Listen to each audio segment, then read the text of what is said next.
I've seen some pretty unlucky bounces in my time watching the AFL, but this one here by Joe Daniher has to be one of the most unlucky I've ever seen. As you can see, usually this would go through for a goal, but for some reason it bounces almost at right angles, and Salem's able to pick the ball up and continue play. Now I want to say a big thank you to all my members who have become a member on the channel. You can do that with the link below, and for everyone, please hang around because I have a special announcement at the end of this video. So if you would like to get involved with the channel and ask me some questions, footy related or not, watch to the end of the video and I'll explain why. Because this wasn't the last goal in the game, it probably didn't get featured as much as the Melksham goal. But how's this from Viney? He just wants the ball more. He rips it out of the arms and kicks a goal. Extremely crucial with only 2 minutes to go.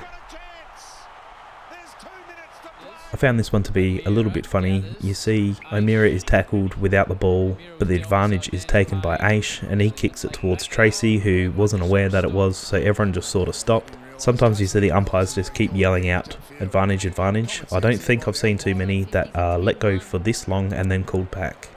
And here's one that I haven't actually ever seen before. I've watched a lot of footy, and for some reason I've never heard of this. Chewy on your boot before. Apparently it means bad luck to the kicker so he doesn't kick a goal. Have you heard of this before? I definitely haven't. To me, it was a little bit funny in the first instance to hear this Collingwood supporter over the live broadcast, but in the end it actually got quite annoying. You can actually hear him say bang before Switkowski gets tackled. It's a little bit funny, but it got super annoying in the end. Bailey Dale takes an eternity to dispose of the ball and then gets a too far call. Hayward has a shot at goal to pretty much ice the game at this point, and he completely shanks it on the wrong side of the foot. Just a terrible sequence of play. This one's very hard to say. It did look like a bit of a dumping tackle, but what is he supposed to do? Tackle the player while he's kicking it? Are you supposed to just let go? Not take him to the ground? Is that what we're going to see now as tackles not being taken to the ground? I'm not entirely sure about this one. In the current rules, yes, it's most likely going to be a suspension. But like the chief says, what is he supposed to do? Just tackle him and then let go? We saw McLean do that on Nankervis last week and that was an absolute joke. I'm not really sure what you want of the players at the moment. A very soft, dangerous tackle here from Parish. It'll be interesting to see if he gets cited for this one. I don't think it's enough for a suspension. I haven't looked at that yet, but I'm hoping this is nothing. Dusty with a little gut punch here. It's most likely going to be a prohibited contact charge, which is most likely just going to be a fine. Just very uncontrolled by someone who was pretty frustrated, I think.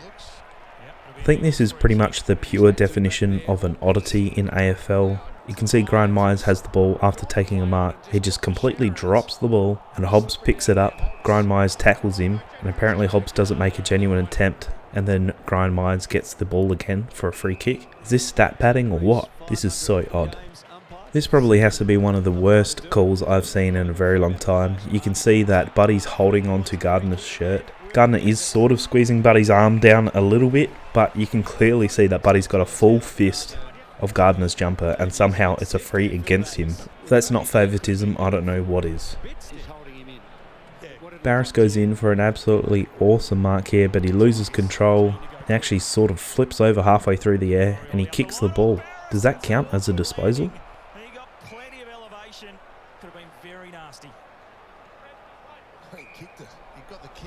Jeremy Cameron here is probably going for distance, so he goes the barrel. Comes off on the wrong side of the boot and just completely shanks it in the end. I guess you can laugh about it because you're up by almost 70 points. How clever was this play by Kozzie? You can see that he goes up for a contested mark, comes down to the ground, and you can see Wilmot's running towards him.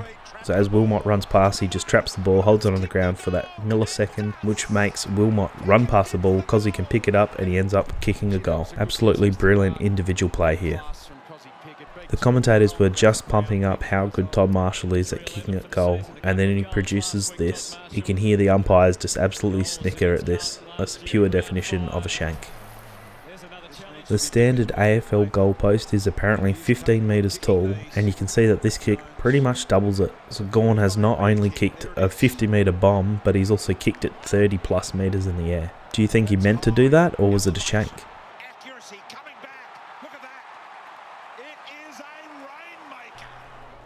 Maynard definitely wanted his presence felt in this game. You can see that he absolutely cleans up Walters and then comes back for seconds on Switkowski. As the commentators say, you can see McDonald here is absolutely making no genuine attempt at handballing the ball, trying to get it out. He's just sort of punching the ball back into himself or into the ground. So I'm very glad that these ones actually get paid as holding the ball. No genuine attempt, just pay it. Will Hayward bumps McRae. It's a clean bump, and then you can see McRae's doing the exact same thing where he's sort of just handballing it into himself. You can see after that he does sort of make a little bit of a joke to the umpire and they both laugh. I think the umpire knew. I'm not sure who it is, but you can see that someone bumped Stevenson here, and then in the end you can see Sicily's been his usual pest self and he's just touching the hair of Stevenson. I think he's learnt to do these sort of things where it's not a fine, but he's just been an absolute pest. This sort of stuff is fine by me if he's not actually hurting anyone. I think this might be a contender for worst set shot at goal all year. I'm not sure how Ollie Lord gets a game after watching this, after watching his recent performance. I think he had like 5 set shots at goal and only 2 behinds. The rest were out of bounds on the full or just didn't even make the distance. Definitely not what you want in a key forward. This Sydney Swans runner has thrown the boot back to apparently Callum Mills, but you can see how close he actually gets to hitting the umpire. He's got to be very careful. Imagine if this hit the umpire, this would be a massive fine for the club. I think the best thing to do would be wait until there's a stop in the play and then return the boot. The pressure's on and you can see that Salem receives the ball, he picks it up and he sees defenders running to him, so he just slowly backs over the line, and I love this call. I think the umpires need to play this way more often. Insufficient intent for keeping the ball in play. Defenders do this all the time and it's super annoying, gives them the advantage. I want to see this paid more. Rooyen either gets a push here or he completely flops. I can't really tell. There was no massive replays of this one, but I feel like it has to be 2 things. It's either a free or the AFL admit that they got it wrong, or I guess the other option, the third option, is to give him a fine for flopping. What are your thoughts on that? Is that a little bit too far? Well, Tex is back on the ground route. Yeah, he sure is, and they need something shortly from Tex. I'm sorry, did you just say that Tex was back on the field and then your cameraman called you out by looking at Tex who's on the bench? What's going on here, guys?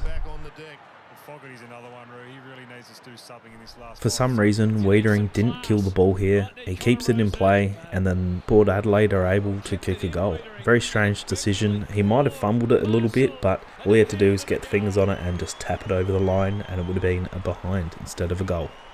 How beautiful is this pickup by Mason Redman? To do this at full pelt is pretty awesome to see.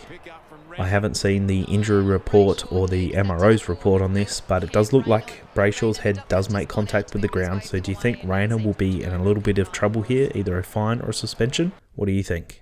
And now guys, for the big thank you, I have a new phone number here which you can call. It'll go straight to voicemail and you can leave a message there. I want to start a new series where I talk about footy. You can give me a call. I won't be able to pick up, but you can leave a message and ask some questions. And in a new video series, I'm going to answer those questions. So if you would like to give me a call and have my opinion on any sort of various AFL topics, please do give the number a call. And I look forward to sort of a talkback show as well. So looking forward to it. Thank you for watching and I'll see you next week. Thanks for watching.